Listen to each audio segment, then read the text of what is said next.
Welcome to this conference call to discuss the financial results for MindTree for the second quarter ended September 30, 2018. I'm Sushant, Head of Investor Relations. On this call, we have with us the senior management team, Krishna Kumar Natarajan, Executive Chairman, Rausto Ravanan, CEO and Managing Director, Pradeep Menon, CFO, Parthasarathy NS, Executive Vice Chairman and CEO. The agenda for the session is as follows. Rausto and Pradeep will begin with a brief overview of the company's performance, after which we'll open the floor for the Q&A session. Since we have introduced an audio webcast, some of you may have joined the webcast. The webcast is a listen-only mode, but you can post questions. We will take the webcast questions once we complete the questions through the conference call mode. Please note that this call is meant only for the analysts and investors. In case that anyone from the media requests you to please disconnect, as we just concluded the media briefing before this call.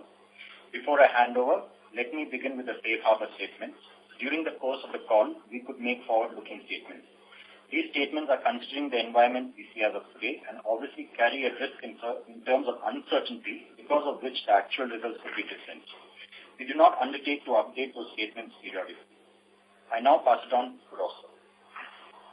Thank you, Sushant. Good evening to all our friends in the investment community. Quick highlights for the quarter. On the back of a very solid Q1, happy to state that we are maintaining our growth pace. We ended the quarter 2 with $246.4 million in revenue, which represents a strong YOY growth of 19.5% and a QOQ growth of 2%. Constant currency basis, revenue growth was 2.4%. Half year this year compared to half year last year showed a very strong growth of 20.1%. Clearly, this is a reflection of our deep expertise across both digital and run landscape, which is helping our customers get a competitive advantage. That customer focus is fueling MindTree's continuous growth. Our efforts in driving growth for our top 2 to 10 customers is also yielding positive results with a growth of 3.6% in this quarter. So growth is broad-based even outside the large customers. Other highlights for this quarter, our travel and hospitality vertical led the growth to the 7.7% QOQ growth. High-tech and media vertical grew 3.1%. BFSI grew 2.3%. Our retail, CPG and manufacturing vertical declined by 3.9% in this quarter, mainly due to a few projects in Europe coming to an end and delayed decisions for a few other deals that we were expecting to close in this quarter. However, considering the pipeline and deal closures, we expect the retail CPG manufacturing vertical to return to growth in the next quarter. Among geographies, US grew by 3.3%, whereas Europe declined by 4.2% QOQ on a constant currency basis. But the issue here was the same as the point that I made before of a few projects coming to an end. Digital business grew 3.3% QOQ and 34.9% YOY. Our remote infrastructure management business had a very strong growth of 10.6% QOQ. We added 18 new clients in this quarter. Very happy to report that $10 million clients grew by 2, taking the count to 21. 5 million clients grew by 5, taking the total count to 44, reflecting the growth that I outlined in terms of our good growth in our 2 to 10 and also 11 to 20 customer buckets. On the people front, we added 1126 MindTree Minds in this quarter on a gross basis, taking the quarter in headcount to 19,402. Attrition levels are stable at 13, and our attrition is trending lower than the rest of the industry based on our continuous investment in people in reskilling efforts. We had some strong multi-year, multi-million-dollar wins in this quarter, both within existing customers and in new customers. For example, within one of our existing customers in the CPG industry, MindTree now has the status of digital transformation partner. For a world leader in the enterprise cloud data management business, we are providing cloud operations under a managed services model. We are transforming the core to derive rich customer insights and migrate to a cloud infrastructure, leveraging MindTree's customer consulting first approach for one of the best-known companies in the hospitality industry. We are involved in setting up a data lake and an analytics platform for one of the world's largest asset management companies. Now shifting to outlook for the future, This quarter saw a contract signing of $271 million, of which renewals were $222 million and new contracts were $49 million. Contracts to be executed within 1 year was $198 million and longer than 1 year was $73 million. Digital contracts were $162 million. We see a cautious and a volatile external macro kind of uncertainties around the world, and also the typical seasonality that affects businesses in Q3. Both of these pose some challenges from a demand perspective. In spite of these external factors, because our pipeline is strong, we expect Q3 to have revenue growth rates similar to Q2. On a full year basis, we reiterate that we are on track to achieve a strong growth for FY19. With that, let me welcome Pradeep to this forum, who recently joined us as our CFO, and he will share a few other financial highlights. Thank you, Rosto. Good evening, all. In Q2, as Rosto mentioned, our fee revenue grew by 2%. Volumes increased by 6.3% and pricing realization declined by 4.3% due to a higher number of days compared to previous quarter. Overall, we continue to see stable pricing. Our EBITDA margins are at 15.4% as compared to 14.1% in Q1. We had the following headwinds in this quarter. Promotions and full quarter impact of Q1 campus addition had an impact of 60 basis points. These were offset by tailwinds, which were as follows. Absence of one-off costs of 60 basis points. This relates to the Stanford University contribution we had made. And the second one is currency benefit of 130 basis points. Therefore, on a constant currency basis, our margins are flat. For the quarter, we have a forex gain of $5.7 million compared to a forex gain of $2.8 million in the prior quarter. The rupee depreciated to 72.5 at the end of the quarter as compared to 68.45 as at the end of the prior quarter. This resulted in better realizations on collection as well as gains on debtor revaluation. The effective tax rate remains stable at 26.8%. PAT margins for the quarter have improved to 11.8% as compared to 9.6% in Q1, which is an improvement of 24.9% quarter-on-quarter and 50.4% year-on-year. EPS is at 12.55, quarter-on-quarter improvement of 30.4% and 68.5% year-on-year. Our DSO has been stable at 68 days. We have made progress to improve our cash conversion. Our EBITDA to operating cash flow conversion is at 65.1% compared to 5% in the last quarter. EBITDA to free cash flow is 53.9% compared to negative 10% in the prior quarter. Our return on capital employed has improved to 37.6% compared to 29.1% in Q1. Our utilization, including trainees, is at 74.5% compared to 75.4% last quarter.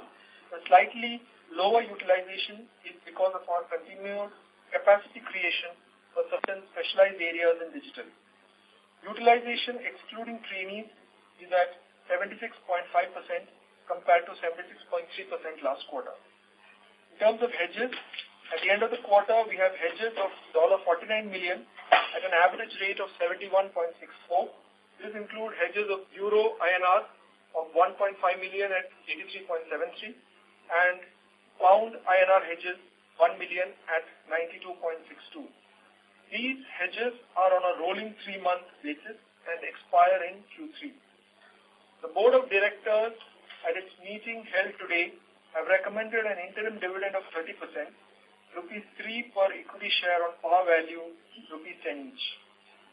In terms of margin outlook, given our growth momentum, we expect Q3 margins to be slightly better than Q2 and full year margins to be better than full year 18, excluding currency movements. That concludes my updates, and we will now open the discussion for Q&A. Thank you very much. Ladies and gentlemen, we will now begin the question and answer session. Anyone who wishes to ask a question may press star and 1 on the touchtone phone. If you wish to remove yourself from the question queue, you may press star and 2. Participants are requested to use handsets while asking a question. Participants are requested to limit their questions to 1 per participant. Time permitting, you may come back in the queue for a follow-up. The first question is from the line of Mukul Garg from Haitong Securities. Please go ahead. Thanks for the opportunity. Rostov, I just wanted to get your sense of the revenue visibility beyond the top client. While 2 to 5 grew well in this quarter, it has been volatile over last 4 to 5 quarters. And beyond this, there was no growth in Q2. Can you help us understand the reasons behind this growth and your visibility beyond the top client over next few quarters? Thank you, Mukul. I think this quarter we saw our 2 to 10 customers grew 3.7%, and even the 11 to 20 customers grew faster than the MindTree growth for this quarter. So we are beginning to see all the efforts that we are putting in terms of stabilizing our 2 to 10 customers and getting growth out of them. All of those efforts are paying paying fruits in this quarter. You have to keep in mind that the composition of that bucket has changed significantly.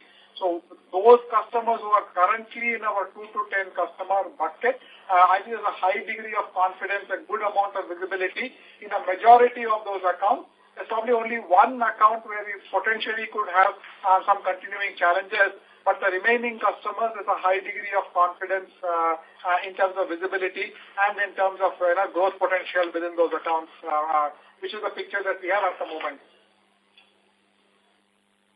Understood. And if I may squeeze one more question in on the margin side, while the margin performance was good, you had multiple tailwinds this quarter. The currency was favorable, offshore was better, and you also had about 20% more bots in Q2 versus Q1. Even after that, the gross margin was flattish.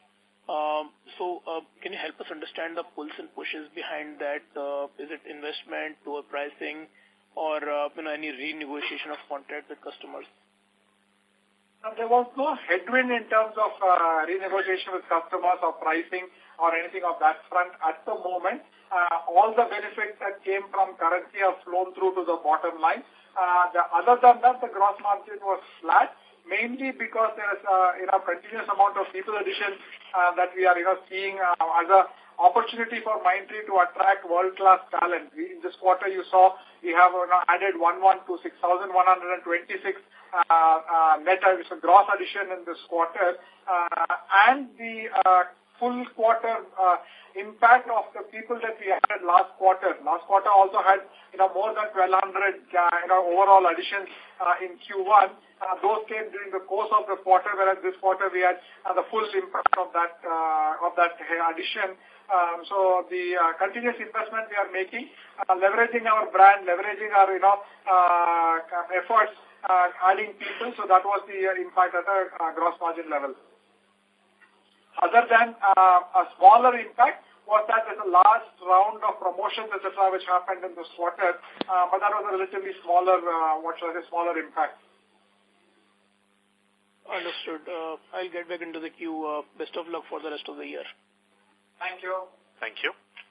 The next question is from the line of Madhu Babu from Prabhudas Lilladher. Please go ahead. Sir, on the retail and manufacturing, could you give us the exact nature of where the weakness came? Was it a client specific and it was client specific over 2 or 3 clients where it's a combination of 2 things. One is for 2 or 3 clients in the Europe geography where we were implementing a package solution for those customers. Those projects ended somewhere during the course of this quarter, and given a project-based business, we didn't have anything immediately with those customers to continue on additional or new projects. it got compounded because some of the deals that we were expecting to close in other customers in the US got delayed slightly. So we expect those deals to close in Q3 compared to the original estimate of closure in Q2. Second, sir, for 3Q we said, okay, 2.5% kind of growth. But if you see last year, I think second half was strong and even 4Q had a very good quarter. So can we build a good 4Q and hence a good full year growth rate? We are not commenting on the percentage growth for Q3. I just want to reiterate the comment that I made saying Q3 will be similar growth compared to Q2. Obviously, this year started off on a much stronger note, right? In Q1 this year, we had an 8% growth on a constant currency basis, which is much, much higher than the Q1 growth of last year. Overall, irrespective of any of the mathematics, like I reiterated, full year this year will be a very strong growth for MindTree. If you look at H1 this year was a 20% growth over H1 last year. It's an indication of the strong growth momentum that we are seeing. So even on a full year basis, that's the kind of direction without commenting on a specific percentage. Okay, sir. And last one, subcontracting has been trending upward for the last few quarters. Just your views on that. Thanks. Temporary and tactical. Sometimes when new projects start or new customers or different locations, if we don't have the relevant skills in that location or those skills at that moment, etc. So we kick off projects using subcontracting. There's a very specific program by which we look at those individuals and as quickly as possible replace them with full-time MindTree employees there. So I think it is temporary and tactical. Thanks. Thank you. The next question is from the line of Ashish Chopra from Motilal Oswal Securities Limited. Please go ahead. Hey, hi. Thanks for the opportunity.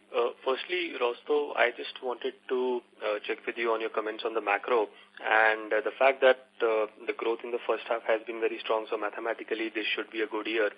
But barring that numerical number for FY19 growth, would you be worried in the current environment? I just want to know how should we read the growth outlook considering the macro that you are seeing. So I think, like I said, some of those are probably factors that affect us more from an immediate sort of Q3 perspective.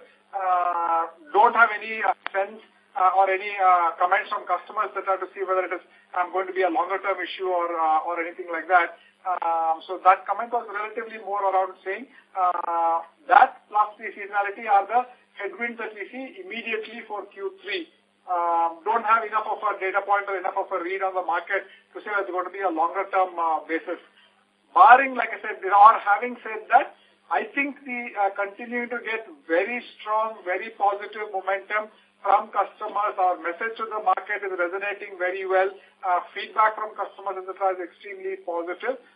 So don't see anything that is fundamentally sort of changed the health of MindTree or the salience of MindTree in the marketplace with customers.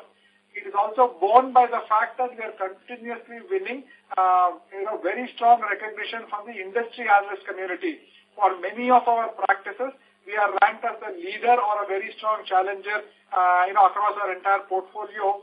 So I don't think anything has changed from a relevance of MindTree to customers. Sure. And outside of the retail vertical, would there be anything that you may want to call out in the other verticals as far as the demand outlook goes, which is over and above the seasonality of 3Q, or would you say that continues to be fairly strong, but it's really the third quarter that typically tends to be seasonally soft? I would say qualitatively, the only other vertical which we are paying a lot of focus on is our BFSI business. Haven't seen as strong a pickup on digital in BFSI like we are seeing in other industries. Tends to be similar to the kind of comments we made in previous quarters as well. So that's an area that is different in terms of outlook compared to the other verticals. Fair enough. And also, when you mentioned the package implementation deals getting over, so are we saying that this is in relation to Bluefin, especially that it comes in Europe? Two parts. Our SAP business is one part, but we also implement packages like Duck Creek for insurance companies So, it was some of those kind of projects as well. Okay. And just one last thing from my end. So you mentioned that there were headwinds on the margins from the additions of people as well, campus graduates joining during the first half.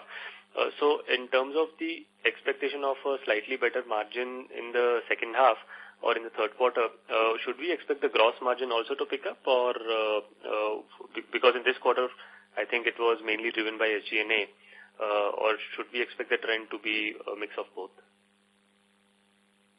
I think it will be a mix of both, because, as like I said, for example, in retail, we added people, but the contract closures got delayed. As and when those contract closures come back and, the work starts, the people will start getting deployed there, which should lead to improved utilization and therefore improvements in gross margin.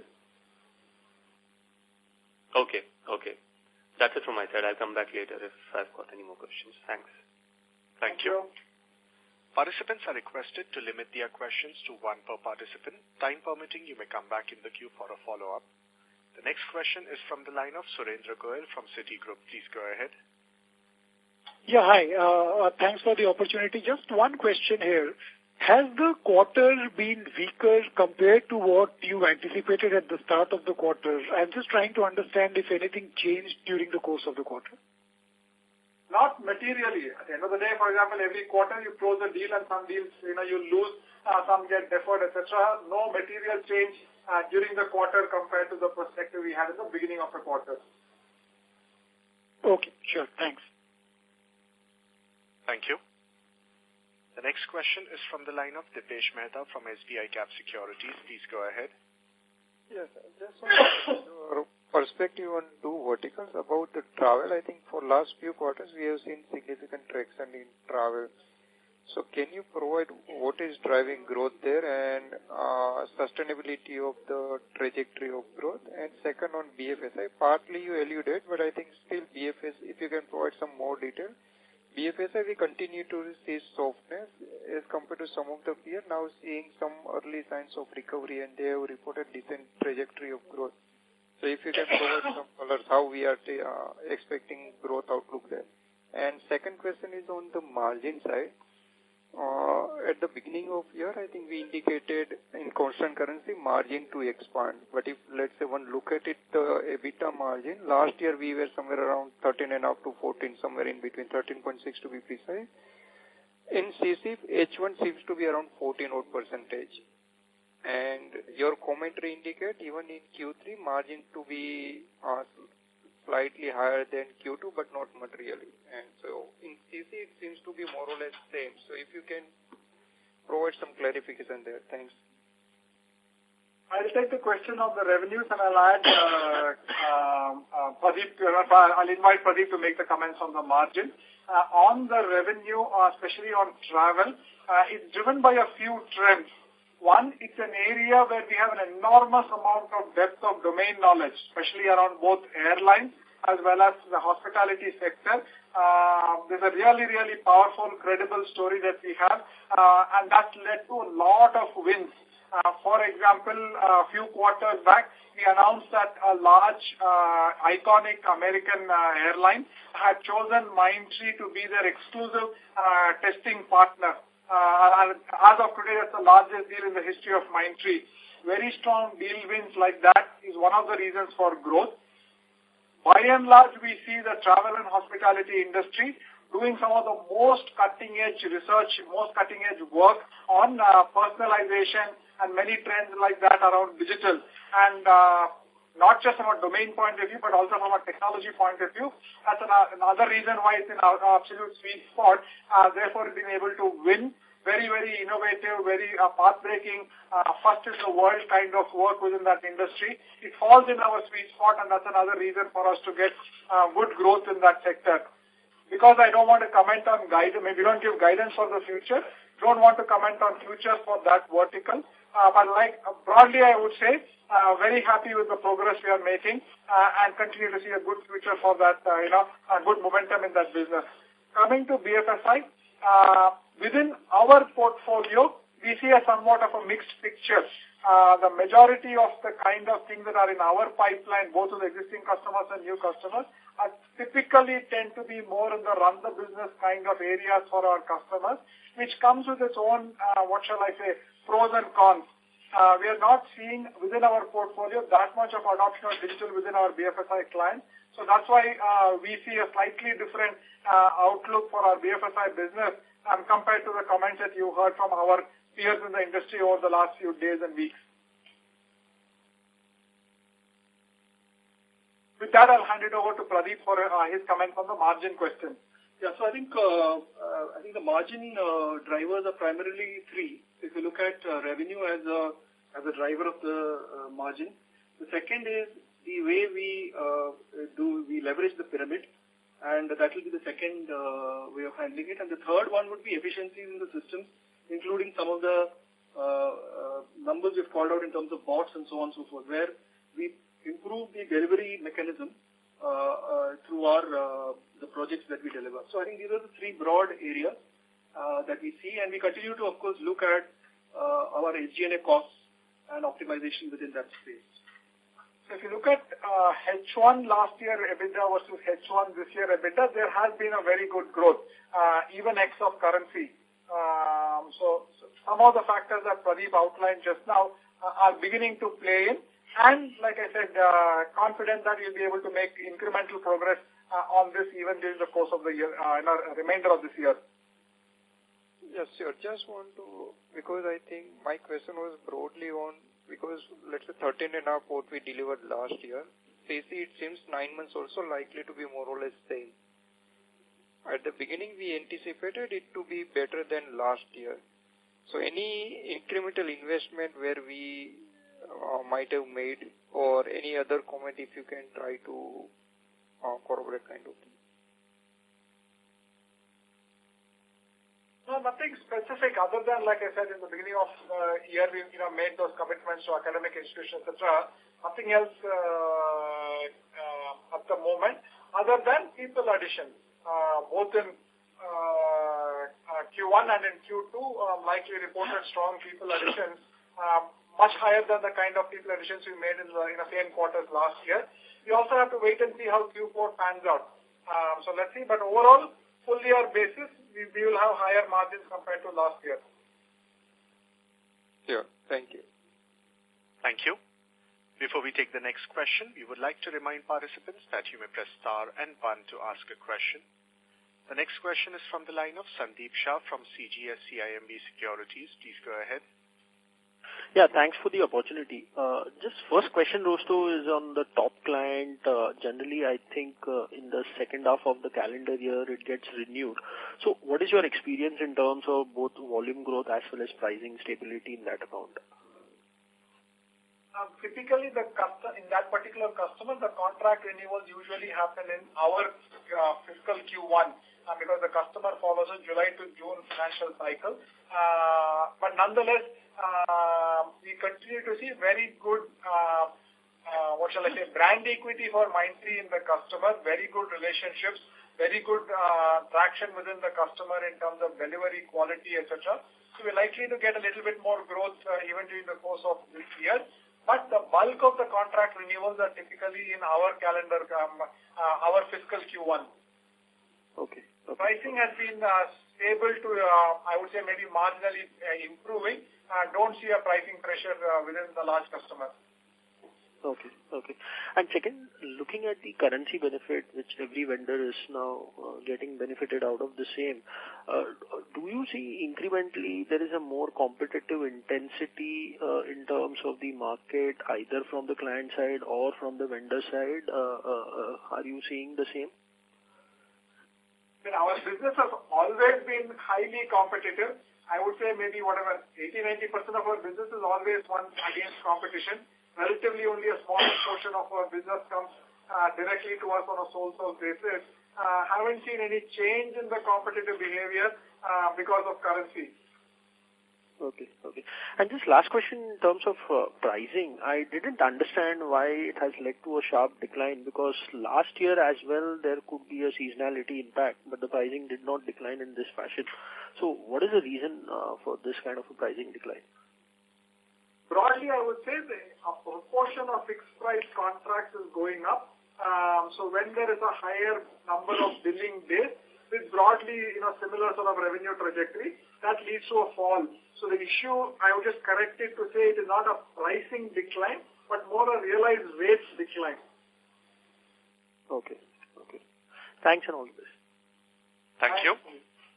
We will take the next question from the line of Gaurav Rateria from Morgan Stanley. Please go ahead.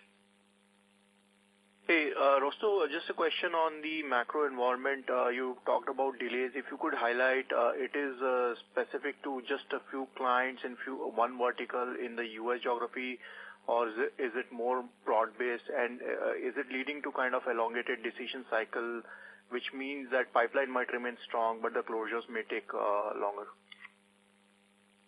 So the economic uncertainty or the macro uncertainties, I think, affect both US and Europe for many different reasons. In some cases, politics, in some cases, economics. But the macro factors point to sort of higher volatility in both US and Europe there. Haven't been able to immediately sort of decipher from a delayed decision, etc. at the moment, but we're beginning to see customers, sentiment getting affected because of that. Surely.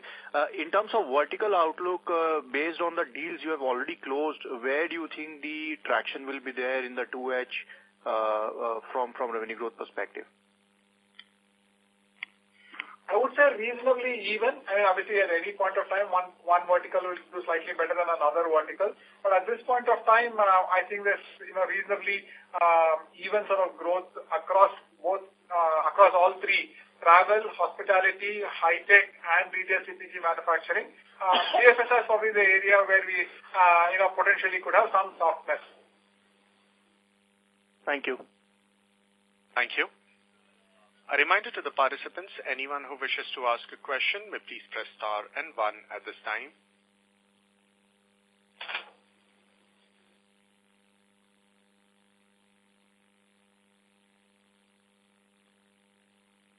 Next question is from the line of Shashi Bhushan from Axis Capital. Please go ahead. Thanks for taking my question, sir. If I look at the commentary of previous quarter, you said Q2 revenue growth would be slightly weaker than Q1, which was on high single digit.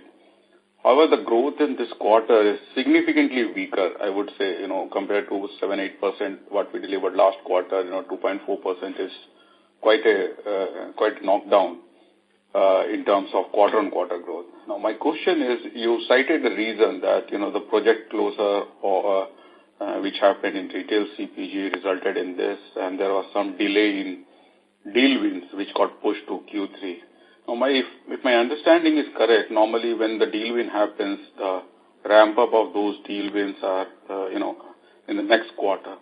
So when you started the quarter, Q2, these deal close, the project closure was very much anticipated.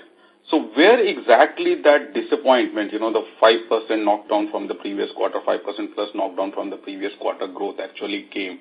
And was there a negative surprise in this quarter?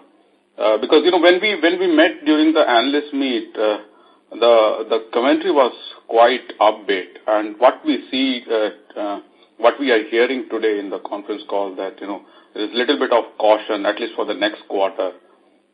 So where exactly is the disconnect? What happened in the last 2-3 weeks which changed this whole thing?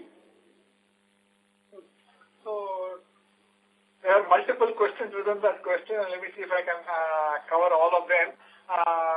Looking at our notes, I'm not sure if you made any comment as to growth in this quarter will be high single digit or anything like that there. I think our commentary was we expected Q2 to be lower than Q1, broadly in line with the philosophy that we are of not wanting to give guidance. Nothing materially changed for us in our own outlook of the business between Q1 and between what was the beginning of Q2 and the end of Q2 from our perspective there. At that time, and even in some of the comments that we made to media, etc., we kept reiterating the fact that our business is not a QOQ business. So there will be some quarters where, deal wins, momentum, etc. will help get a little bit of high growth rate. So another quarter, somehow it will be a little bit lower, etc. So I don't think in our own minds we are seeing anything that's changing there. The slowdown in growth relatively, 6% something reported currency basis in Q1 versus a 2% reported currency basis in Q2. It's about a 4% difference in the growth rate.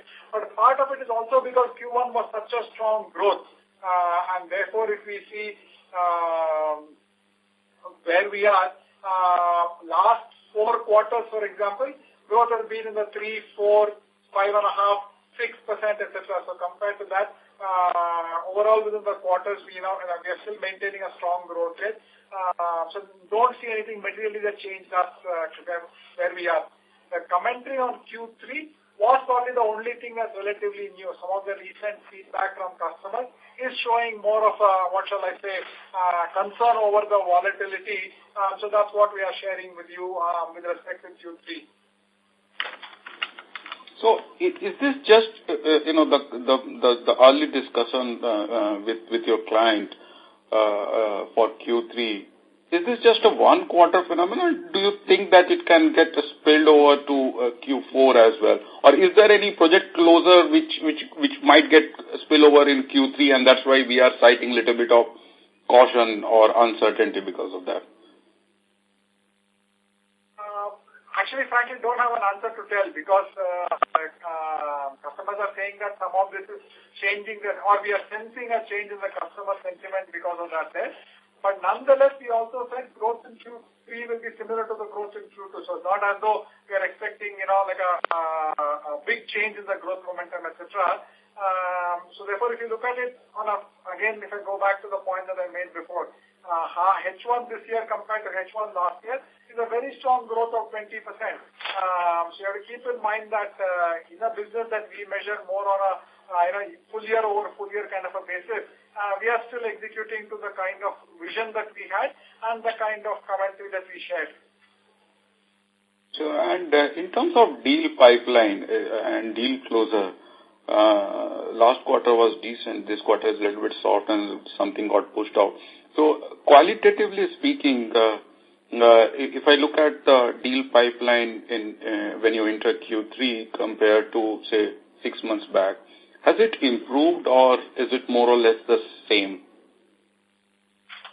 So again, like I said, zoom out for a second and, the nature of our industry and the nature of the way we are running our business is not to, go narrowly focus on a QOQ basis. Obviously, we report results, etc., give you all the data and everything else, but that's not the same time frame in which we look at and, manage our business.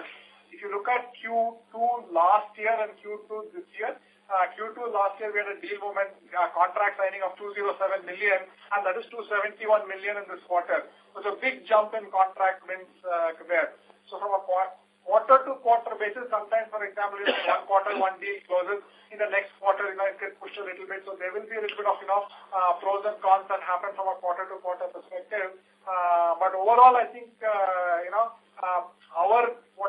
more important metric is what are the offerings we have, what is the strength of those offerings, how are they being, accepted by customers, etc. None of those, we are seeing any amount of change, and continuously it's becoming incrementally more positive. So that's the picture that we have. Sure, sir. Thanks a lot, and all the best for the remaining of the year. Thank you. Thank you, Sashi. The next question is from the line of Apurva Prasad from HDFC Securities. Please go ahead.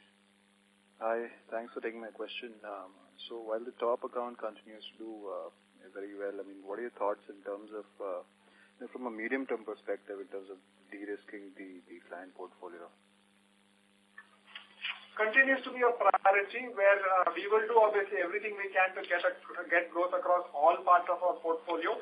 So everywhere we can get good growth by making investments, etc. We'll continue to do that with a large customer, but we'll also do that with the rest of the portfolio. The issue was not so much as MindTree doing well or not doing well, but like we have shared several times in the past, individually a few of our customers in the top 2 to 20, top 2 to 10 kind of buckets, they had some account-specific challenges. largely, in our opinion, we believe that's behind us, which is why if you see this quarter, our 2 to 10 customers grew approximately 4%. We're beginning to see the benefit of all the efforts we're putting in terms of mining the remaining parts of our portfolio, beginning to yield results. Right. So, if I put it another way, do you expect with this change in top 2 to 10 composition, growth to be more evened out between the segments, like has not been the case earlier? It's more skewed out there.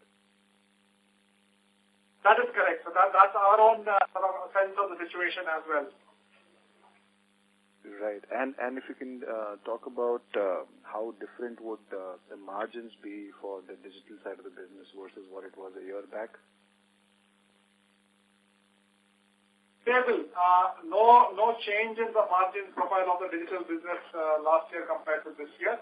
Broadly, the themes that we are seeing is that individually at an opportunity level and overall from a relationship level, things are moving more closer to our sweet spot. Digital deals are becoming larger, and therefore customers are not trusting us with larger opportunities. We are also increasingly being called for more transformational, high consulting kind of capability, high domain knowledge kind of capability, higher technology complexity requirements, etc. So the MindTree story on digital continues to be very, very strong in the market. Sure. Thanks, Roscoe, and all the best. Thank you. The next question is from the line of Abhishek S. from Qtr2 Securities. Please go ahead. Hi, thanks for the opportunity. I have two questions. One regarding your comment on the BFSI space and customer-specific challenge. So could you just highlight whether this is an I or a BFS customer? I would say predominantly in the BFS part of the business. Okay, that's helpful. And the second part of it, you also mentioned that, the changing customer priorities, was one of the reasons for the impact on the customer. So does that mean that, a loss of market share, or is it a closure of projects? It's closure of projects. We've not lost any market share there, including, for example, we had 4 wins this quarter against one of the world's largest technology companies that's continuing to do quite well. So even when you go head-on against some of the best names in the business, again, obviously it's a one-quarter phenomenon, so I don't want to extrapolate it beyond the point. We had a 100% win ratio when we went head-on against one of the largest global technology players.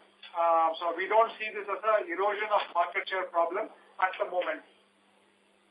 Okay, and the last one from my side, I also heard you saying, deceleration in the digital, projects, especially in the BFSI space versus last year. So could you elaborate, what are the reasons or, what are customers citing for the same? That will be helpful. Thank you. I didn't say it is deceleration of digital in BFSI compared to last year. I just mentioned that within our portfolio, customers in high-tech and media, retail CPG manufacturing, travel and vertical are embracing and adopting digital in a much more cohesive, much more strategic, much larger way, whereas adoption of digital within our BFSI portfolio is not as strong. More of our portfolio in BFSI and more of the pipeline in our BFSI business is typically tending to be at this point of time around more of the run side of the business and not so much on the digital side of the business. That's helpful. Thanks for taking my question. Thank you. The next question is from the line of Sumit Jain from Goldman Sachs. Please go ahead. Yeah, hi. Thanks for taking my question. Firstly, wanted to understand, Rosto, around your hiring plans. Given the deal pipeline do you have, are we largely done with the hiring, or still we have some more pipeline there? I think overall we've added about 600 plus campus graduates in this first half of the year. And that is about, I would say, half of the total recruitment that we plan to have. So something around 800 plus campus graduates are likely to join the second half of the financial year. So out of the overall committed hiring that we made to campus, approximately half has joined and approximately half is yet to be hired. And the number left to be hired in the course of this year, or the number of joinees in the rest of this year is about 800. I would say roughly 400 in Q3 and about 400 in Q4. So that's what is pending. Lateral additions will be a function of both business needs and talent availability. Okay, got it. And in terms of any wage hikes or promotions, are we largely done, or some of them are yet to come in the second half? No, that's pretty much done for this year. Got it. And in terms of the digital deals, I remember a few quarters back you said some of the deals are moving to $10 million thresholds, and the offshoring component in them is as high as 80%. Are you still seeing those kind of deals and more deals which were smaller earlier going to that size when you are talking about front-end digital work getting integrated with the back-end IT systems? Absolutely. So overall, the pipeline of digital is slowly moving to more larger deals. Even during the course of this quarter, we saw the median deal size on digital going up as a case in point. And larger digital deals easily lend themselves to higher amount of offshoring. So all of those trends continue, no change in those trends. So can we see going forward your on-site mix can come down similar to what we are seeing in last 3 to 4 quarters? Don't know the answer to that question because some of this, like I said, is a function of a customer that we started some time ago, started with sort of initial pilots or proof of concepts. Those are now going into larger deals and leading to more offshore, whereas we're also continuously adding new customers, which is going through the same cycle all over again. So don't have an immediate visibility as to what will be the on-site offshore ratio in the future. Got it. And also at the macro level, particularly in the UK market, Brexit is scheduled to happen in March 2019, but are you seeing any sort of delay in the discretionary IT spend there in that market particularly? That is one of the, short-term challenges that we are seeing. Given some of the uncertainties around Brexit, etc., UK-based customers are holding off their decisions or, for example, giving short-term extensions to existing contracts and not signing up new contracts, etc. there. So that factor is one of the reasons that we see as a headwind over the next 1 or 2 quarters. And just on the extension of that, is that a delay in decision-making more on the run side of the business or it's more on the digital side in terms of transformation? I would say it's on both because there's, that negative sentiment is making people cautious and not opening up budgets. Got it. Okay, great. Thanks a lot for the clarifications. Good luck and all the best. Thank you, Sumit. Thank you. A reminder to the participants, anyone who wishes to ask a question may please press star and 1 at this time.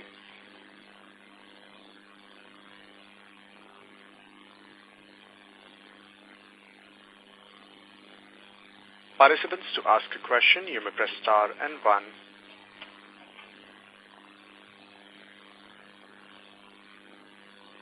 Ali, if there are no questions, then you can do the closing comments. Sure, sir. So, as there are no further questions, I now hand the conference over to Mr. Sushant Pai for closing comments. Thanks, Ali. Thank you all for joining this call. We look forward to staying in touch in the coming days. If you have any further questions, please do write to us. Thank you once again.